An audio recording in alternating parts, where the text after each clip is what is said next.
2, 3. Good afternoon, Tigers, and welcome to this edition of BHSN. I'm Nazario Pangallo. And I'm Olivia Morehart. And this is what's going on at the Wood. This election has been like no other. Cities like Washington, D.C. and New York City went so far as to board up their downtown areas in order to protect their residents and businesses as they are terrified of protesters taking the streets. We are filming this before we know exactly who won. However, the information we have currently has Joe Biden taking the lead, with Donald Trump not so far behind.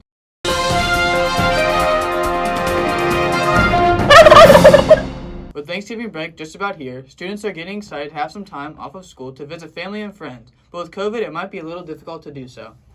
Due to COVID-19 restrictions, several of our local restaurants have decided to decrease their maximum capacity and start takeout. So let's take a closer look at how these restaurants are staying afloat during the Thanksgiving time. We go to reporter Sarah Sizemore to get the scoop on the restaurants providing Thanksgiving carryout.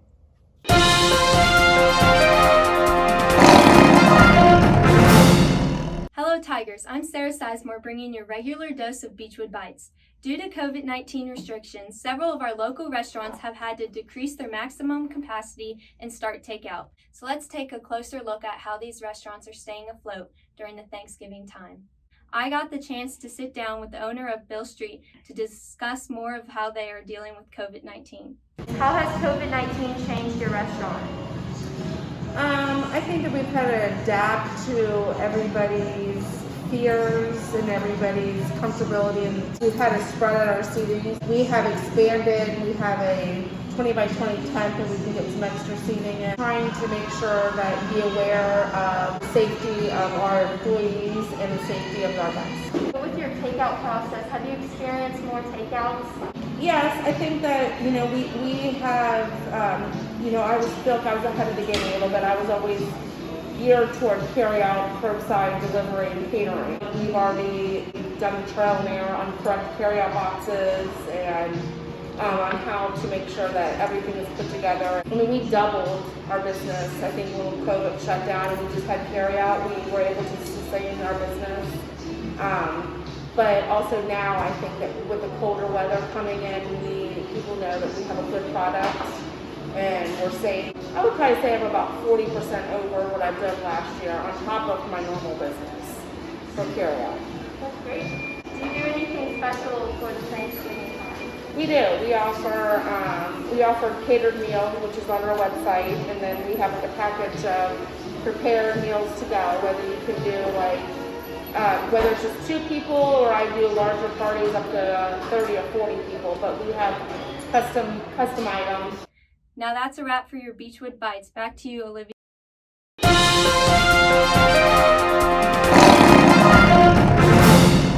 Thanksgiving is a great time for relaxation, though every year the month of November can be extremely stressful for seniors applying to college. For the class of 2021, that stress has been amplified, as the college application process has become even more complicated. What does test optional mean, and how does that tie in with the idea of a more holistic approach to applications? Our counselors, Ms. Loneman and Mr. Brinkman, tackle these questions and more in their interviews with Autumn Boone. Hey Tigers, my name's Autumn Boone and I reached out to 4 counselors to ask them some questions about the college application process. Let's take a look.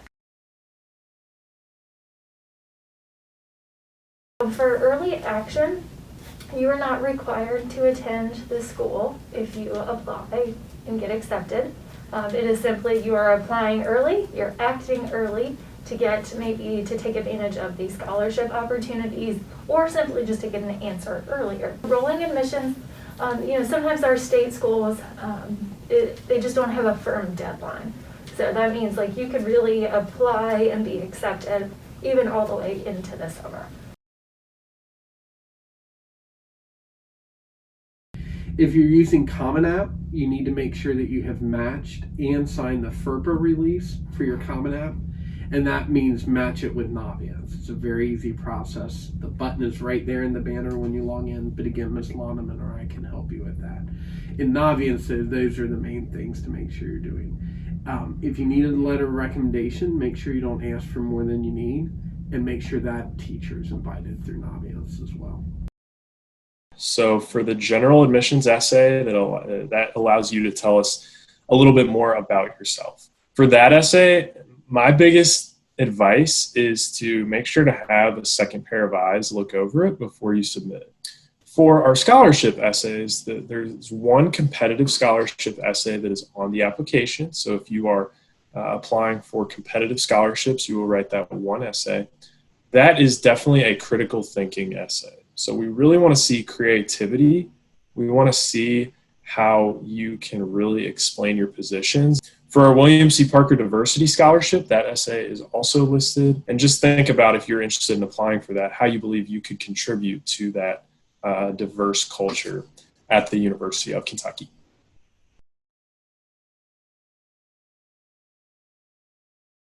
The college admission process is very different this year. It's really using the word unprecedented is probably the most overused word right now, but it's really accurate. With almost every school going test optional, it's changed how colleges even review applications. The truth is, I don't even think they know what they're doing right now. Test optional might just stay. Don't tell Miss Rash. No, I don't think testing will ever go away completely, but who knows for the next year? Things are already moving along where schools who thought they would do it for 1 year may continue to do it for more years. Thank you to Ms. Loneman, Mr. Brinkman, Mr. Abernathy, and Mr. Reeves for giving us some clarity. Back to you, Olivia.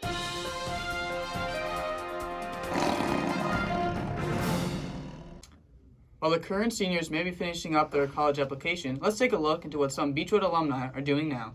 Andrew Harris, who graduated in 2019, started Word on the Wood with John Willis, also class of 2019.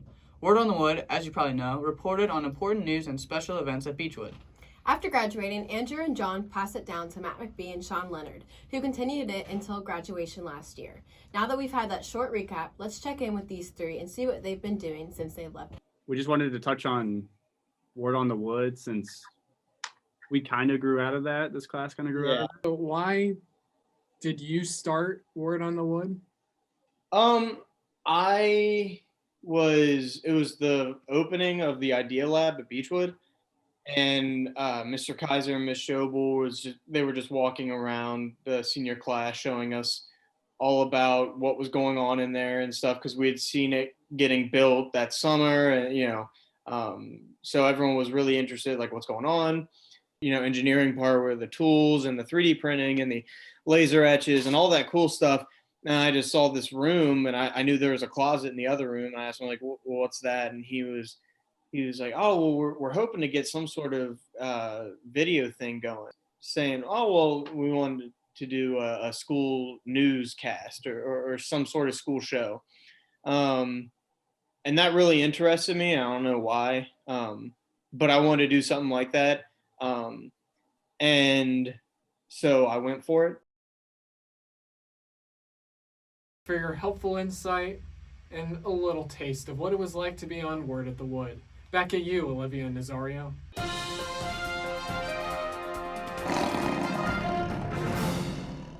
We are so excited to tell you about a new addition to the Beechwood campus this year.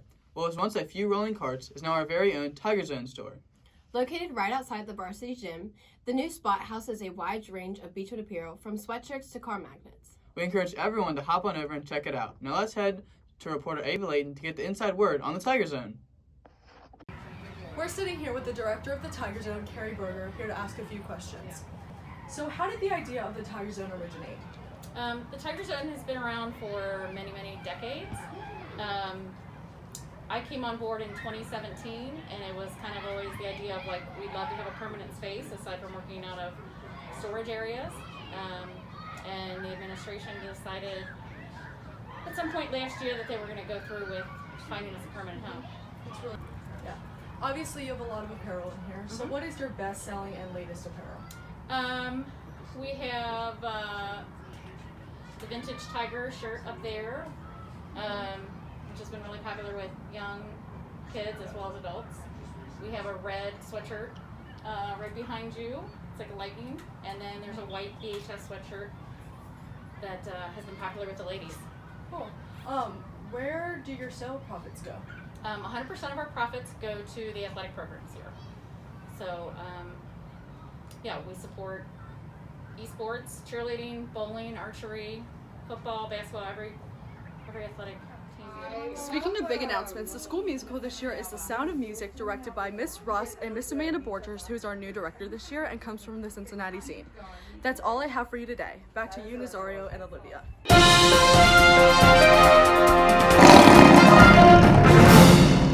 With Thanksgiving break right around the corner, many people are getting their travel itineraries together, although we all must keep in mind that the rules regarding COVID-19 are still in place. All states are having to adapt quickly with their regulations as COVID reaches new heights.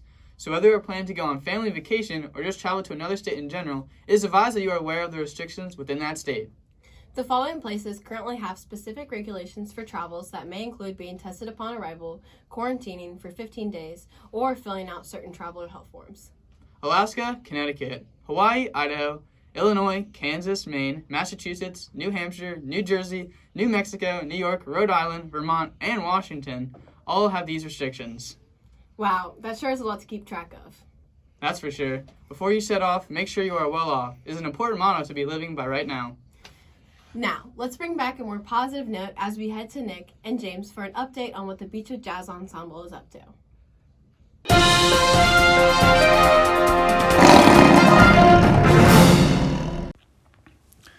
The band program is hosting a combined jazz ensemble for all skill levels. The combined jazz ensemble started on November 17th and will continue throughout the rest of the semester, rehearsing on Tuesdays and Thursdays from 3:30 to 5 after school. It will then split into the jazz lab band and jazz ensemble next semester. The jazz ensemble is looking for piano, guitar, and bass players. If you have any interest at all, stop by the band room next Tuesday and Thursday to get a little taste of jazz. Now enjoy a little clip of the 2018...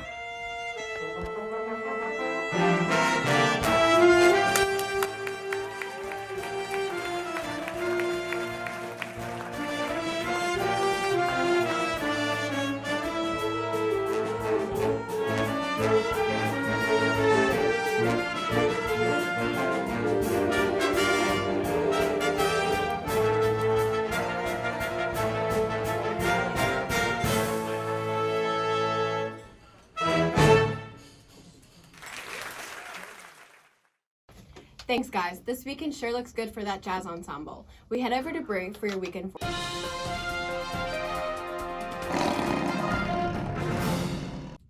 Hello, Tigers. For your weekend forecast, we have somewhat of a wet weekend. For Friday the 13th, we have a high of 56 and a low of 46, so make sure you get outside and play with your younger siblings or neighbors. Moving on to Saturday, we have a high of 58 and a low of 47, with showers coming from the south, so make sure you stay in and have a cozy morning.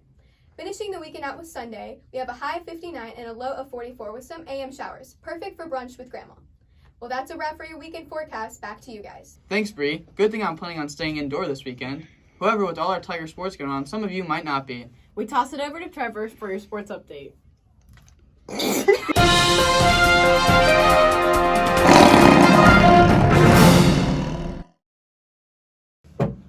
Hello, Tiger fans. The playoffs are officially here and our football team is looking better than ever. After a 45-0 victory over NCC last Friday night, Meade County would not play a team who's located in the red. We are looking forward to a bye week and relieved to have a break from dominating the rest of the competition. Here Liam, Randy Moss McCormick, for his highlight touchdown catch that left fans speechless. But Monty Hughes also gets into the end zone, scoring his first ever varsity touchdown. Potential Kentucky Mr. Football, a.k.a. Cameron Herget, goes 14 for 14 with 215 passing yards and 3 touchdowns. The Tigers will take on Holy Cross next Friday night in the first round of district play. Now, I know Halloween may be over, but the Tigers are still looking scary. Speaking of outstanding teams, both our boys and girls cross-country squads ran like the wind at last week's state meet. The girls ended up finishing 8th in the state, and the boys came in at 3rd. Senior Nat Neal Weld-Michael was our top overall runner and finished 15th place overall. Congratulations to both teams, and thank you to all the cross-country seniors for an unforgettable year.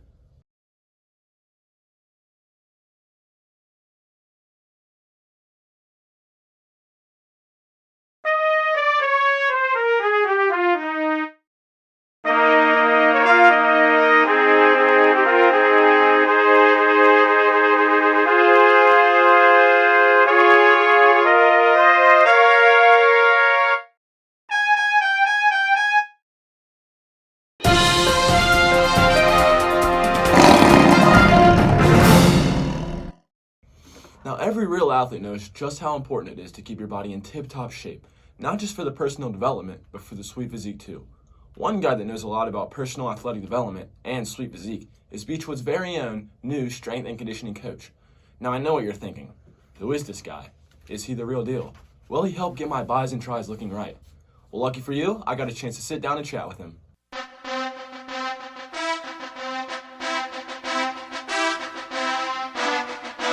Logan, man. Trevor, good to see you. Good to see you, all right.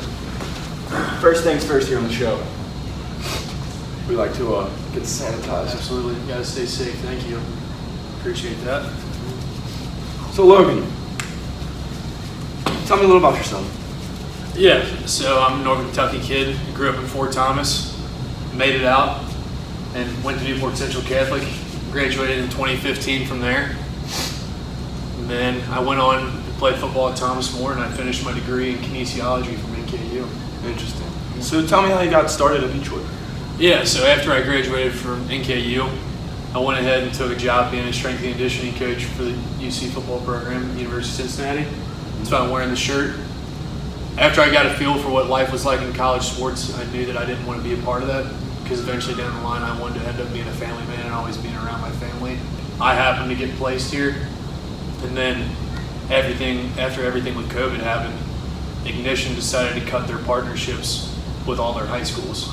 And luckily I built a good enough relationship with Mr. Booth, Mr. Brandon Slusher, our great athletic trainer, and our awesome principal, Mr. Kaiser, that once all that happened, they actually extended the job offer to me to stay on as the school strength and conditioning coach. And that's how I got here today. So you're full-time now? I am full-time, yes. So if someone were to want to get into the gym, get their physique looking right, how would they get a hold of you?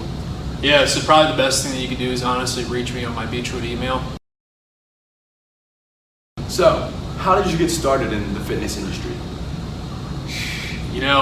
Honestly, probably my grandfather introduced it to me at a young age. So you've been doing it your whole life? I guess you could say that, yes. Okay, that explains this. And this is what? There is a saying that says lifting weights at a young age stunts your growth. Oh, yeah, that old folk tale. So, as you can see, I am wearing a blazer because, I'm a little insecure about my arm size. Do you think you could get my buys and tries looking right? And how old are you, Trevor? I'm a sophomore. We're a couple years too late, pal. I keep wearing that blazer. Do you think you could take me in an arm wrestling match then? With both hands tied behind my back. Let me list a few names of some people, and you tell me whether or not you think you can take them in an arm wrestling match. Absolutely. Coach Rash. No doubt. Larry the Lobster from the hit TV show SpongeBob. That would be a tough matchup, but I think on a good day I would have him. Oprah.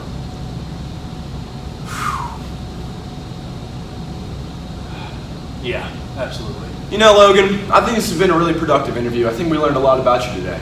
But one last question that people want to know. Who'd you vote for? I had to vote